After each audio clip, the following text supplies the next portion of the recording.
नमस्कार मित्रांनो, स्वागत आहे तुमचं एन जी मॅथ क्लास या आपल्या यूट्यूब चॅनलमध्ये. मित्रांनो, आपण महा टी परीक्षेसाठी अतिशय संभाव्य अशी प्रश्नपत्रिका या ठिकाणी पाहत आहोत आणि आजची आपली प्रश्नपत्रिका क्रमांक 17 आहे.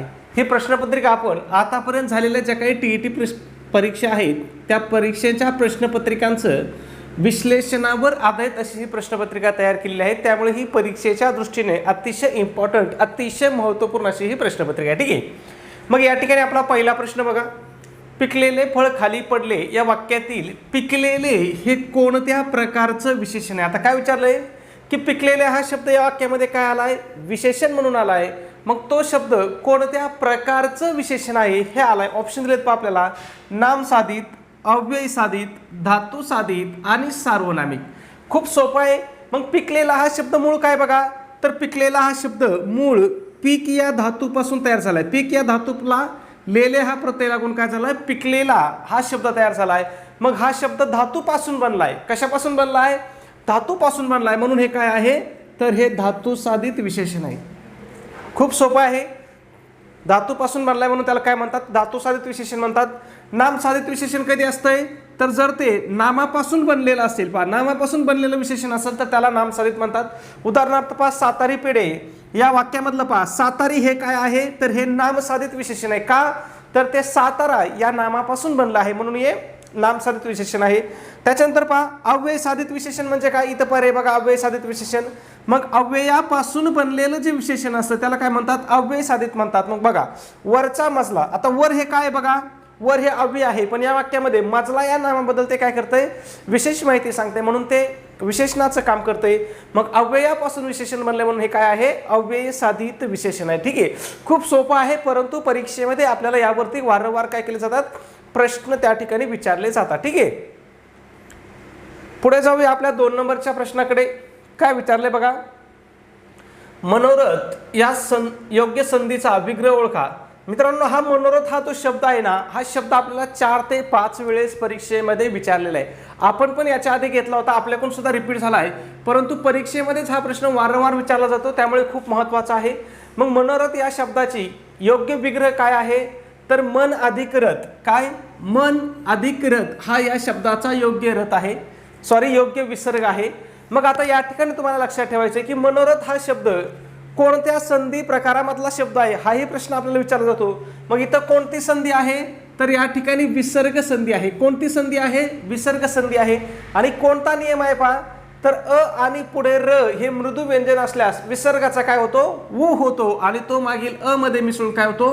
ओ बनतो. काय बनतो? ओ बनतो. मग पाहिजे मन अधिक रथ बरोबर काय झालं? मनो म्हणजे काय? न मध्ये कशाचा समावेश झालाय? ओचा समावेश झालाय. ठीक आहे. मग हा विसर्ग संधीचा काय नियम आहे, लक्षात ठेवायचं. कोणत्या प्रकारच्या संधी आहे असाही प्रश्न आपल्याला विचारला जातो. मग ही कोणत्या प्रकारची संधी आहे? तर या ठिकाणी विसर्ग संधी आहे. ठीक आहे. पुढे जाऊया 3ऱ्या नंबर प्रश्नाकडे बघा. केवढी प्रचंड आग आहे ही या उद्गारवाचक वाक्याचे अचूक विधानार्थी वाक्य कोणते? आता या ठिकाणी आपल्याला वाक्य रूपांतरावरती सुद्धा वारंवार परीक्षेमध्ये प्रश्न विचारलेले आहेत. मग इथं काय सांगितलं आपल्याला? एक या ठिकाणी उद्गारवाचक वाक्य दिलंय आणि त्या वाक्याचं रूपांतर विधानार्थी वाक्यामध्ये करायला सांगितलंय. मग वाक्य काय बघा, केवढी प्रचंड आग आहे ही. मग आता या वाक्याचं आपल्याला उद्गारवाचक वाक्याचं जर विधानार्थी वाक्यात रूपांतर करायचं असेल तर आपल्याला हा केवढी हा शब्द काढावा लागेल. आणि केवढी या शब्दाऐवजी आपल्याला काय टाकावं लागेल बघा, तर खूप, फार किंवा अतिशय या शब्दाचा त्या ठिकाणी काय करावं लागेल? समावेश करावा लागेल. मग ही आग खूप प्रचंड आहे, ही आग प्रचंड आहे का? बघा, हे वाक्य तर काय आहे? हे प्रश्नार्थक वाक्य. काय आहे? प्रश्नार्थक वाक्य आहे. प्रचंड आग लागली आहे ही वाक्याची रचना जुळत नाही, सेन्स. आग फार शांत आहे, इथं काय झालंय? वाक्याचा अर्थ बदललाय. तुम्हाला एक नियम लक्षात ठेवायचा आहे, वाक्य रूपांतर करताना वाक्याचा अर्थ आपल्याला काय करायचा आहे? बदलू द्यायचा नाही, एवढा नियम लक्षात ठेवायचा. मग आपलं योग्य उत्तर काय आहे? तर ही आग खूप प्रचंड आहे, हेच आपलं योग्य उत्तर आहे. मग तुम्हाला लक्षात ठेवायचं बघा, उद्गारार्थी वाक्याचे विधानार्थी वाक्य करताना जर केवढी हा शब्द असेल तर त्या केवढी सारख्या तीव्रता दर्शवणाऱ्या शब्दाऐवजी काय करायचं? खूप किंवा फार किंवा अतिशय यासारखे शब्दांचा काय करायचा? त्या ठिकाणी वापर करायचा. आणि विधानार्थी वाक्याच्या शेवटी काय असतंय? तर विधानार्थी वाक्याच्या शेवटी पूर्णविराम असतो. मग या वाक्याच्या शेवटी सुद्धा काय पूर्णविराम दिलेला आहे. ठीक आहे. पुढे जाऊया 4थ्या नंबरकडे. ऐवज हा शब्द मराठीत कोणत्या भाषेतून आलाय? कोणता शब्द? तर ऐवज हा शब्द आहे आणि हा शब्द मराठीमध्ये कोणत्या भाषेतून आलाय असं आपल्याला विचारलंय. ऑप्शन दिलेत पहा, पोर्तुगीज दिलंय, फारसी दिलंय, अरबी दिलंय आणि कानडी दिलंय. मग या ठिकाणी आपलं योग्य उत्तर आहे की ऐवज हा शब्द अरबी भाषेतून मराठी भाषेत आला आहे. मग अरबी भाषेतून मराठी भाषेत आलेले काही महत्त्वाचे शब्द आहेत बघा. हुकूम आहे, जिल्हा आहे, खर्च आहे, जमावबंदी आहे, ताकीद आहे. हे काय तर हे महत्त्वाचे शब्द आहेत, आपल्याला परीक्षेमध्ये विचारले जातात. त्याच्यानंतर पाहिजे आपल्याला पोर्तुगीज ऑप्शन आहे. मग काही महत्त्वाचे पोर्तुगीज शब्द आहेत बघा. बटाटा आहे, तंबाखू आहे, पगार आहे, बिजागरी आहे, चावी, हापूस, घमेले. हे सगळे शब्द काय आहेत? पोर्तुगीज शब्द आहेत. आणि फारसी शब्द कोणते आहेत बघा, तर रस्ता, कारखाना, सामना, पेशवा, हप्ता, जमीन, भाग, गुन्हेगार. हे शब्द काय आहेत?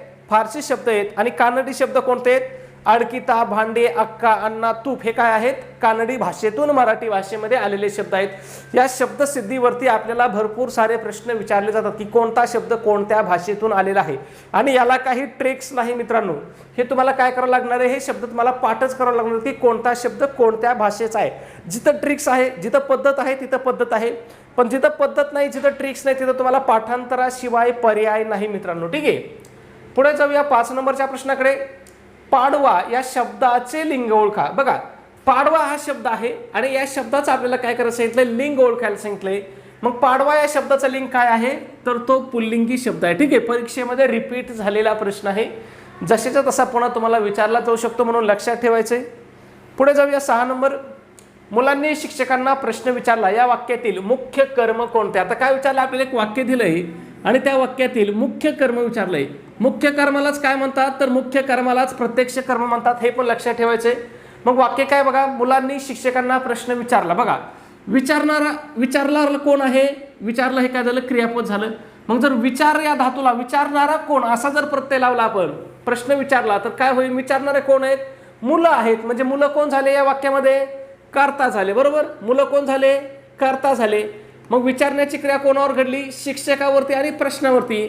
मग शिक्षक आणि प्रश्न हे दोन्ही पण काय आहेत या वाक्यामध्ये, कर्म आहेत. कशाचं काम करतात हे या वाक्यामध्ये, कर्माचं काम करतात. मग आता यापैकी मुख्य कर्म कोणतं, म्हणजे प्रत्यक्ष कर्म कोणतं आणि अप्रत्यक्ष कर्म कोणतं असं विचारलंय. मग तुम्हाला एक सिंपल गोष्ट लक्षात सांगतो, जेव्हा द्विकर्मक वाक्य असेल, आता हे वाक्य कोणतं आहे, तर हे द्विकर्मक वाक्य आहे. मग द्विकर्मक वाक्यामध्ये जी गोष्ट वस्तुवाचक असते, बघा काय वस्तुवाचक असते किंवा ज्याच्यावर प्रत्यक्ष क्रिया घडते त्याला काय म्हणतात, प्रत्यक्ष किंवा मुख्य कर्म म्हणतात. मग इथं वस्तुवाचक गोष्ट कोणती आहे, शिक्षकांना आहे किंवा प्रश्न आहे, तर प्रश्न आहे. प्रश्न काय आहे, वस्तुवाचक आहे, म्हणून प्रश्न हे काय आहे या वाक्यामध्ये, मुख्य कर्म आहे. आणि अप्रत्यक्ष कर्म कोणतं आहे, तर शिक्षकांना हे अप्रत्यक्ष कर्म आहे. मग अप्रत्यक्ष कर्म कसं ओळखायचं, तर अप्रत्यक्ष कर्म हे काय असतंय, व्यक्तिवाचक असते. काय असतंय, व्यक्तिवाचक असते. मग शिक्षक हा कोण असतो, व्यक्ती असतो. मग व्यक्तिवाचक कर्म काय असतंय, अप्रत्यक्ष कर्म असते. अप्रत्यक्ष कर्माची विभक्ती काय असते, चतुर्थी असते. हे पण तुम्हाला लक्षात ठेवायचं. ठीक आहे, मग शिक्षकांना या शब्दाची विभक्ती कोणती आहे, तर चतुर्थी विभक्ती आहे, हे पण लक्षात ठेवा. त्याच्यानंतर मुलांनी हे करताय तुम्हाला आधीच सांगितलं, विचारलं हे क्रियापद आहे, ते पण तुम्हाला काय केलेलं आहे, अगोदरच सांगितलेलं आहे. मग तुम्हाला फक्त एवढा फरक लक्षात ठेवायचा आहे, द्विकर्म वाक्यामध्ये, द्विकर्म क्रियापद असलेल्या वाक्यामध्ये एक प्रत्यक्ष कर्म असतं आणि एक अप्रत्यक्ष कर्म असतं. मग ते ओळखायचं कसं, तर प्रत्यक्ष कर्म काय असतंय, वस्तुवाचक असतंय आणि अप्रत्यक्ष कर्म हे काय असतंय, व्यक्तिवाचक असतं. एवढा साधा फरक लक्षात ठेवा, तुमचा परीक्षेमध्ये प्रश्न चुकणार नाही. ठीक आहे, पुढे जाण्या अगोदर मित्रांनो एक छोटीशी पण अतिशय महत्त्वाची अशी सूचना. मित्रांनो, आपण महा TET परीक्षेसाठी अतिशय इम्पॉर्टंट, अतिशय महत्त्वपूर्ण अशी टेस्ट सिरीज या ठिकाणी सुरू केलेली आहे. मग आपल्या टेस्ट सिरीजचं वैशिष्ट्य आहे की ही महा TETच्या संपूर्ण अभ्यासक्रमावर आधारित अशी आपली टेस्ट सिरीज असणार आहे. मग या टेस्ट सिरीजमध्ये तुम्हाला काय भेटेल मित्रांनो, तर 10 टेस्ट पेपर भेटतील. परंतु सगळ्यात महत्त्वाचं म्हणजे तुम्हाला आतापर्यंत झालेल्या महा TETच्या सर्व प्रश्नपत्रिका तुम्हाला या ठिकाणी भेटतील. आणि या सर्व प्रश्नपत्रिका कशा भेटतील तुम्हाला, तर तुम्हाला त्या उत्तरासहित भेटतील. म्हणजेच उत्तर सूची सहित तुम्हाला काय होतील, या प्रश्नपत्रिका भेटतील. ठीक आहे, त्याचबरोबर मित्रांनो बरेच जण विचारतात की सर प्रश्नपत्रिका कधीपासूनच्या भेटतील, तर तुम्हाला 2013 पासून आतापर्यंत म्हणजे 2025 पर्यंत झालेल्या सगळ्या प्रश्नपत्रिका भेटतील. त्याच्यानंतर बरेच जण विचारतात की सर आतापर्यंत झालेल्या प्रश्नपत्रिका कोणत्या पेपरच्या राहतील, तर या पेपर 1च्या पण राहतील आणि पेपर 2च्या पण राहतील. आता परीक्षेसाठी थोडे दिवस आहेत, एवढ्या थोड्या दिवसामध्ये तुम्ही मागच्या झालेल्या प्रश्नपत्रिका जर सोडून गेले तर तुम्ही प्रश्नपत्रिका तुम्हाला पेपरमध्ये काय होणार की ओळखीची वाटणार. तुम्ही म्हणणार अरे हे सगळं मी केलेलं आहे. एवढे प्रश्न काय होतात परीक्षेमध्ये जसेचे तसे रिपीट होतात किंवा त्याच पॅटर्नचा दुसरा प्रश्न परीक्षेमध्ये काय होतो रिपीट होत असतो. त्याचबरोबर आपण अतिशय इम्पॉर्टंट नोट्स देतोय. मग बघा मराठी विषय आहे, हिंदी आहे, इंग्रजी आहे, मानसशास्त्र आहे, इतिहास आहे, भूगोल आहे, गणित विज्ञान आहे. ह्या सगळ्या विषयाच्या अतिशय इम्पॉर्टंट नोट्स आहेत. बरेच जण विचारतात सर नोट्स किती पानाचे आहेत. आता समजा उदाहरणार्थ मानसशास्त्राच्या नोट्स किती पानाच्या आहेत आपल्या, तर 70 पानाच्या नोट्स आहेत. पण या 70 पानामधून तुम्हाला परीक्षेमध्ये कमीत कमी काय होणार 25 प्रश्न त्या ठिकाणी काय सहज विचारले जाणार मित्रांनो. ठीक आहे. मग हे 70 पानं वाचण्यासाठी आपल्याला किती वेळ लागतो, जास्तीत जास्त 2 तास लई झाले, लईच जास्त लागले तर 3 तास झाले. 2 ते 3 तासामध्ये आपण एक विषय काय करू शकता नोटच्या माध्यमातून पूर्णपणे कव्हर करू शकता. मग दिवस कमी आहेत, कमी दिवसामध्ये चांगला अभ्यास करायचा असेल तर आपल्या नोट्स 100% वापरा. त्याचबरोबर इयत्ता 4थी ते 8वीचे जे काही शालेय पुस्तक आहेत यावरती सुद्धा आपल्याला भरपूर सारे प्रश्न विचारले जातात. मग त्याच्यात सुद्धा अतिशय इम्पॉर्टंट अशा नोट्स तुम्हाला भेटतील.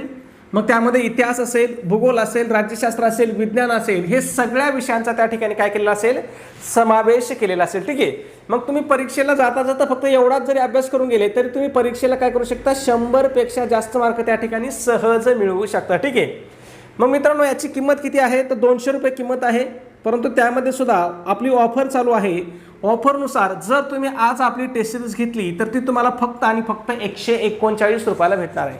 मग हे 139 रुपये पाठवण्यासाठी तुम्हाला काय करायचं आहे तर तुम्हाला मला व्हॉट्सअपला मेसेज करायचा. आपला व्हॉट्सअप नंबर आहे 77 75 88 12 88. काय नंबर आहे आपला 77 75 88 12 88. या व्हॉट्सअप नंबरवरती तुम्हाला काय करायचं आहे स्कॅनर असा मेसेज करायचा आहे किंवा सर QR कोड पाठवा असा मेसेज करायचा आहे.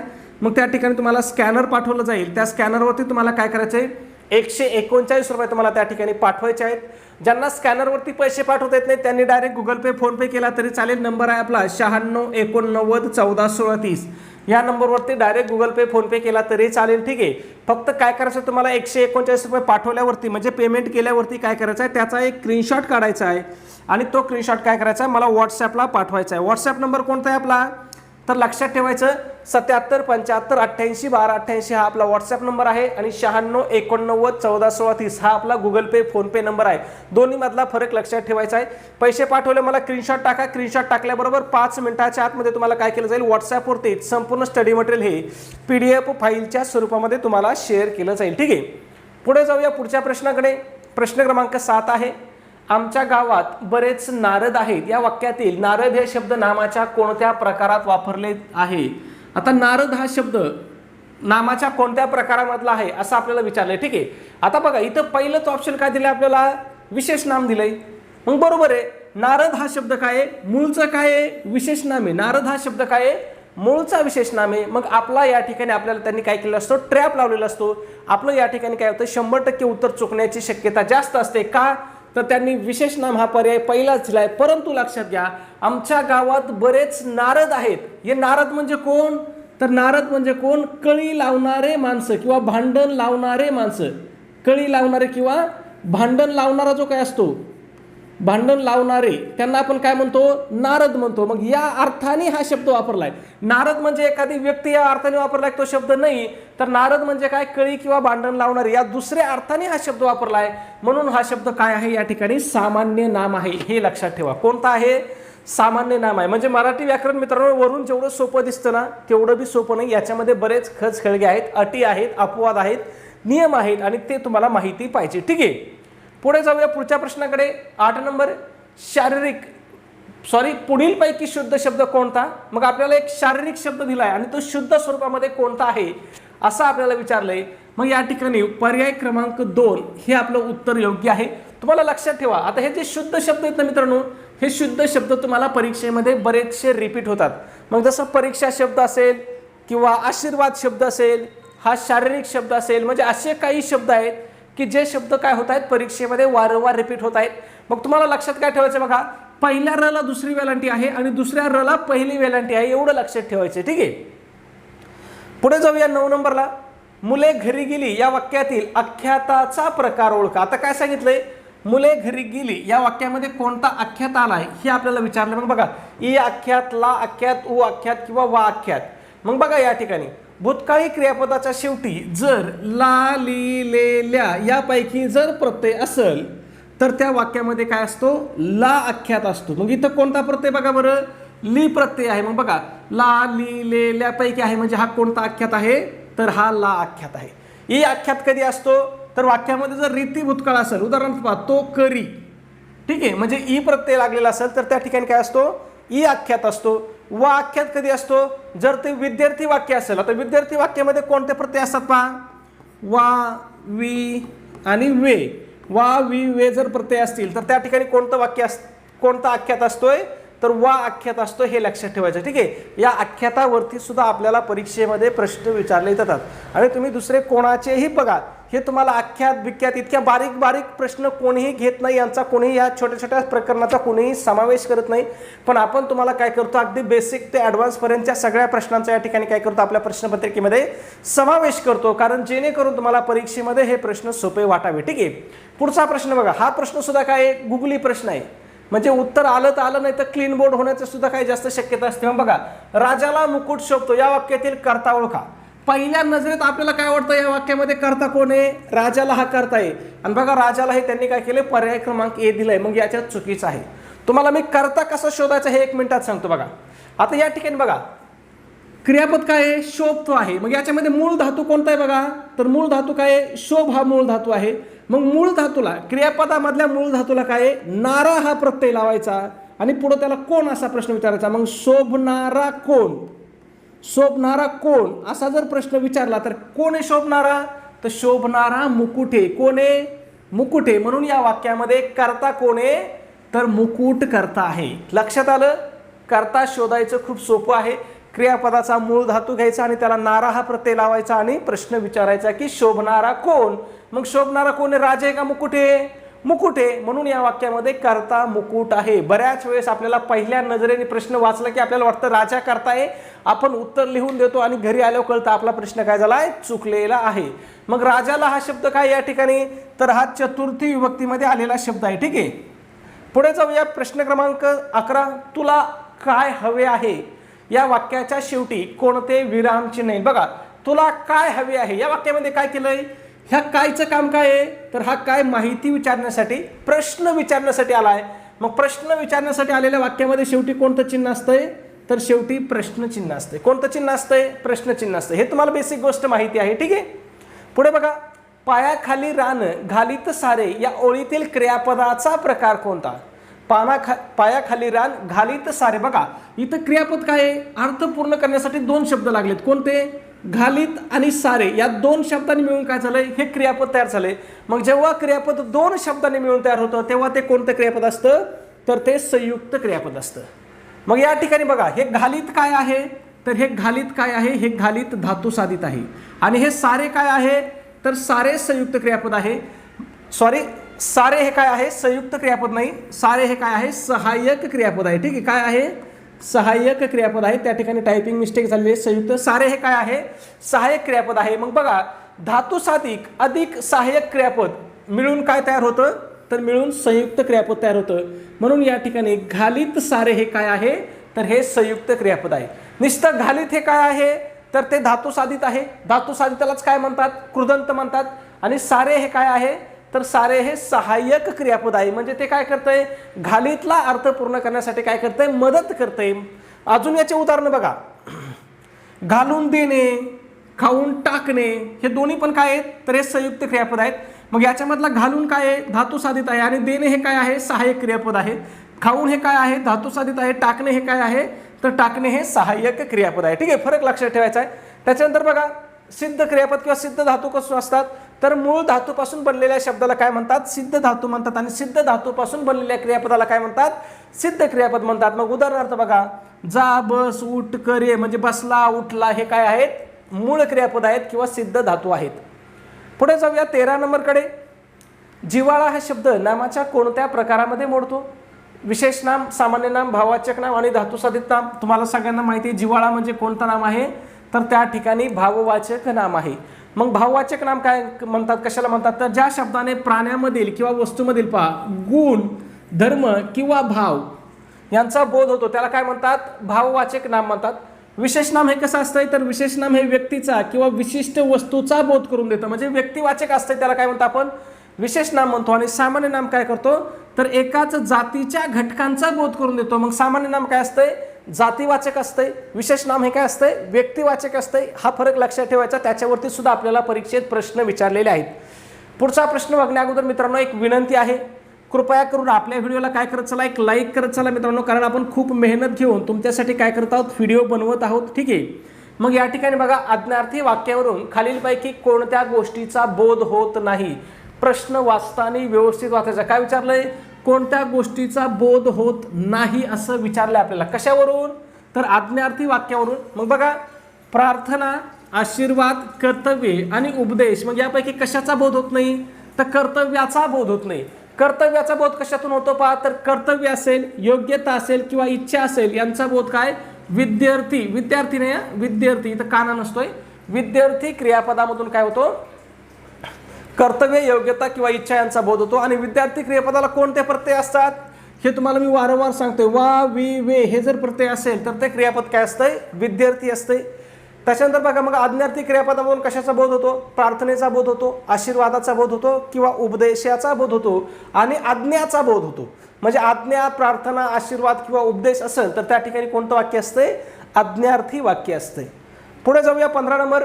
आवाजाच्या किंवा ध्वनीच्या अनुकरणातून तयार झालेल्या शब्दांना काय म्हणतात. कशाच्या आवाजाच्या किंवा ध्वनीच्या अनुकरणामधून तयार झालेले जे शब्द आहेत यांना काय म्हणतात तर यांना अनुकरणवाचक शब्द म्हणतात. काय म्हणतात अनुकरणवाचक शब्द म्हणतात. मग उदाहरणार्थ बघा हे अनुकरणवाचक शब्द कोणते बघा कडकडाट, खळखळाट, गळगळ हे काय आहेत अनुकरणवाचक शब्द आहेत. त्याच्यानंतर तत्सम शब्द म्हणजे काय प्रश्न विचारला जातो. मग संस्कृतमधून मराठीमध्ये जसेच्या तसे आलेल्या शब्दाला काय म्हणतो आपण तत्सम शब्द म्हणतो. आणि तद्भव शब्द म्हणजे काय तर तद्भव शब्द जे शब्द संस्कृतमधून बदल होऊन मराठीत आले त्यांना आपण काय म्हणतो तद्भव शब्द म्हणतो. तत्सम म्हणजे काय जसेच्या तसे आलेले शब्द आणि तद्भव शब्द म्हणजे काय तर थोडासा बदल होऊन ते मराठीमध्ये आलेले शब्द, पण कोणत्या भाषेतून आलेले संस्कृत भाषेमधून आलेले. पुढे जाऊया 16 नंबर. भाऊ बहीण या शब्दाचा समास ओळखा. इतरेतर द्वंद्व, वैकल्पिक द्वंद्व, समाहार द्वंद्व आणि कर्मधारय. मग भाऊ बहीण या शब्दाचा विग्रह काय होतो पहा तर भाऊ आणि बहीण असा काय होतो या समासाचा विग्रह होतो. मग या ठिकाणी कोणता समास आहे तर या ठिकाणी इतरेतर द्वंद्व समास आहे. का इतरेतर द्वंद्व समास पहा तर ज्या समासाचा विग्रह करताना पहा आणि व या समुच्चय बोधक उभयान्वयी अव्ययांचा वापर करावा लागतो त्याला काय म्हणतात इतरेतर द्वंद्व समास म्हणतात. मग इथं बघा आपण काय वापरलंय आणि वापरलंय म्हणून हा कोणता समास आहे इतरेतर द्वंद्व समास आहे. वैकल्पिक द्वंद्व समासामध्ये आपण काय वापरतो विग्रह करताना किंवा अथवा. म्हणजे पहा खरे खोटे म्हणजेच काय खरे किंवा खोटे. म्हणजे इथं काय असतो दोन्ही गोष्टीपैकी काय असतो विकल्प असतो. याचं अजून एक महत्त्वाचं उदाहरण ते म्हणजे कोणतं पाप पुण्य म्हणजे पाप किंवा पुण्य. मग हा कोणता समास आहे वैकल्पिक द्वंद्व समास आहे. आणि समाहार द्वंद्व समासामध्ये काय असतं तर इतर गोष्टींचा त्या ठिकाणी काय केलेला असतो समावेश केलेला असतो. मग उदाहरणार्थ बघा चहा पाणी, मीठ भाकर हे सगळे शब्द कोणते आहेत तर हे समाहार द्वंद्व समासाचे उदाहरण आहेत. पुढे जाऊया 17 नंबर. अभिदा ह्या शब्दाची खालीलपैकी काय दर्शवते. अभिदा ही शब्दशक्ती खालीलपैकी काय दर्शवते. कोणती अभिदा ही जी शब्दशक्ती आहे ही शब्दशक्ती खालीलपैकी काय दर्शवते असं आपल्याला विचारलंय. मग व्यंगार्थ दर्शवते, लक्षार्थ दर्शवते, वाच्यार्थ दर्शवते किंवा गुडार्थ दर्शवते. तर अभिदानी काय व्यक्त होतो तर अभिदा या शक्तीमधून वाच्यार्थ व्यक्त होतो. मग बघा शब्द उच्चारल्याबरोबर जो त्याचा सरळ मूळ किंवा ढोबळ अर्थ समजतो त्याला काय म्हणतात त्याला वाच्यार्थ म्हणतात. आणि तो प्रकट करणाऱ्या शक्तीला काय म्हणतात अभिदा शक्ती म्हणतात. मग अभिदा शक्तीचा अर्थ काय आहे तर वाच्यार्थ आहे. व्यंजना शक्तीचा अर्थ काय असतो प्रश्न परीक्षेत विचारला जातो मग त्याला काय म्हणतो आपण व्यंगार्थ म्हणतो. आणि लक्षणा शक्तीचा अर्थ काय असतो तर लक्षणा शक्तीचा अर्थ हा लक्षार्थ असतो. हे लक्षात ठेवायचं. मराठी व्याकरणामध्ये शब्दशक्ती किती आहेत 3 शब्दशक्ती आहेत. पुढे जाऊया 18 नंबर. वाक्यातील क्रियापदाचे रूप कर्त्याच्या किंवा कर्माच्या लिंग वचनाप्रमाणे बदलत नसून ते नेहमी तृतीय पुरुषी, नपुसक लिंगी आणि एकवचनी असते अशा प्रयोगाला काय म्हणतात. मग या प्रयोगाला आपण काय म्हणतो भावे प्रयोग म्हणतो. भावे प्रयोगातलं क्रियापद बघा कर्त्याच्या किंवा कर्माच्या लिंग वचनाप्रमाणे काय आहे बदलत नसतंय. आणि ते क्रियापद नेहमी कसं असतंय तर ते नेहमी तृतीय पुरुषी, नपुसक लिंगी, एकवचनी क्रियापद असतं. हे लक्षात ठेवायचं भावे प्रयोगामध्ये. ठीक आहे. कर्तरी प्रयोगामध्ये क्रियापद कशानुसार बदलतं तर हे क्रियापद कर्त्याच्या लिंग वचनानुसार बदलतं. आणि कर्मणी प्रयोगामध्ये हे काय होतं तर हे कर्माच्या लिंग वचनानुसार काय होतं, क्रियापद बदलतं, हे लक्षात ठेवायचं आहे. ठीक आहे. पुढे जाऊया 19 नंबर. तो घोडा वेगाने पळाला. या वाक्यातील वेगाने हे कोणत्या प्रकारचं विशेषण आहे? बघा, वेगाने काय दाखिलंय, तर तो घोडा, बघा इथं जर आपण प्रश्न विचारला पळालेला की तो घोडा कसा पळाला, तर वेगाने पळाला. मग कसा या शब्दातून आपल्याला काय कळालं, वेगाने या शब्दातून रीत दाखवली. तो पळाला कसा हे दाखवलं, म्हणजे पळण्याची पद्धत दाखवली, म्हणून याला काय म्हणतो आपण, रीतिवाचक म्हणतो. ठीक आहे. मग बघा, क्रियेची रीत किंवा पद्धत कशी आहे हे दर्शवणाऱ्या शब्दाला काय म्हणतात, रीतिवाचक क्रियाविशेषण म्हणतात. त्याच्यानंतर कालवाचक म्हणजे काय, तर क्रियेची वेळ किंवा क्रियेचा काळ दर्शवणाऱ्या शब्दाला काय म्हणतात, कालवाचक म्हणतात. म्हणजे क्रिया कधी घडली हे दाखवणारे शब्द. मग उदाहरणार्थ काल घडली, आज घडली, उद्या घडेल, परवा घडेल किंवा त्या दिवशी घडली. ठीक आहे. त्याच्यानंतर बघा इथं स्थलवाचक आहे. मग स्थलवाचक म्हणजे काय, तर स्थलवाचक म्हणजे ठिकाण दर्शवणारे, क्रिया कुठे घडली हे दर्शवणारा जो शब्द असतो त्याला काय म्हणतो, स्थलवाचक म्हणतो. मग बघा, येथे घडली, तिथे घडली, खाली घडली, वर घडली, हे काय आहेत, स्थलवाचक क्रियाविशेषण अव्यय आहेत. आणि संख्यावाचक हे काय आहेत, तर ही क्रिया किती प्रमाणात घडली हे दाखवतात.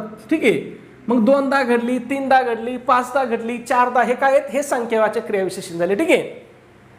पुढचा प्रश्न पाहण्या अगोदर मित्रांनो एक छोटीशी पण अतिशय महत्त्वाची अशी सूचना.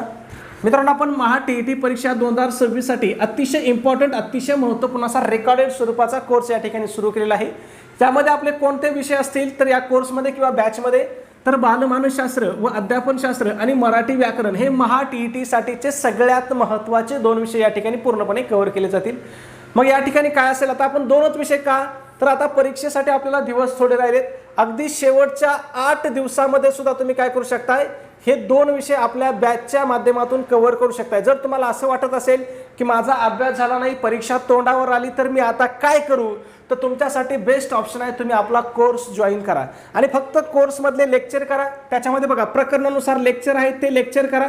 त्याच्यानंतर तुम्हाला स्पेशल नोट्स दिल्या जातील, त्याचे रिव्हिजन करा आणि प्रत्येक प्रकरणानुसार तुम्हाला त्या ठिकाणी काय असेल, ऑनलाईन टेस्ट असेल. मग या टेस्टने तुमचा काय होईल, त्या ठिकाणी सराव सुद्धा होईल. म्हणजे ज्याला वाटत असेल ना की माझा काहीच अभ्यास झाला नाही, त्याने बिंदास आपला कोर्स जॉईन करायचा. 8 दिवसामध्ये तुमची काय होणार, परीक्षेची तयारी.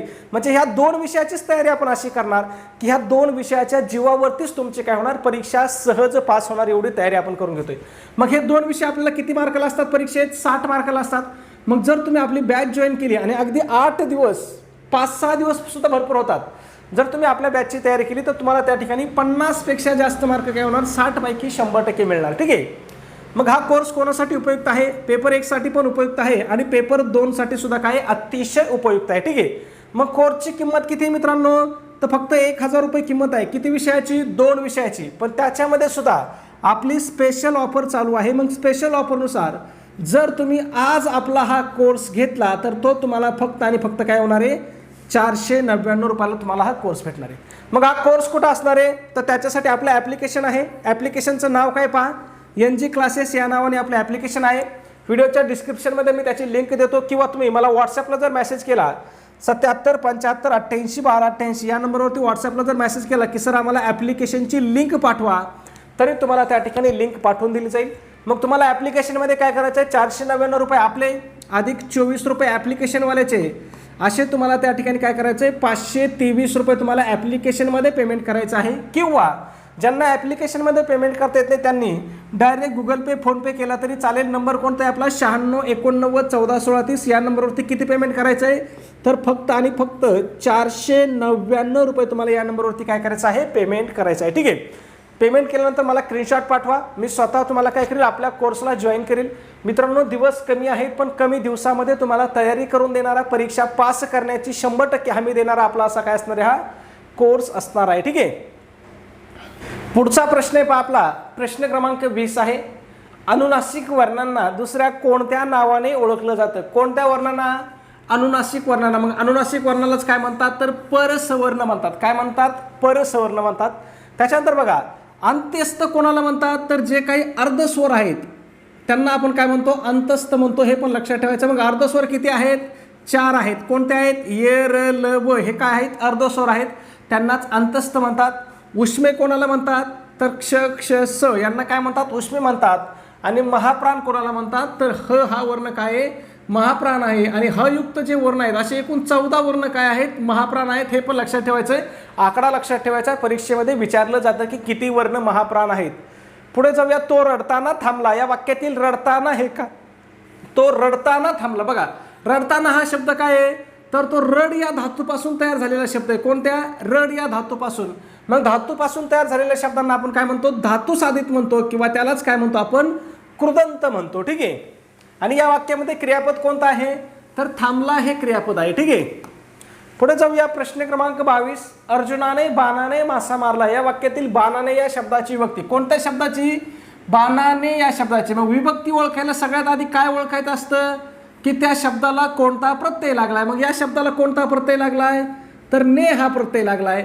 मग ने हा प्रत्यय कोणत्या विभक्तीचा आहे, ने य शी. हे विभक्ती कोणती आहे, तर हे प्रत्यय तृतीया विभक्तीचे आहेत. आणि तृतीया विभक्तीची जे काही कारकार्थ आहे, तृतीया विभक्तीचा कारकार्थ काय असतो, तर तो करण असतो. मग करण म्हणजेच काय, तर करण म्हणजेच क्रियेचं साधन. हे पण लक्षात ठेवायचे.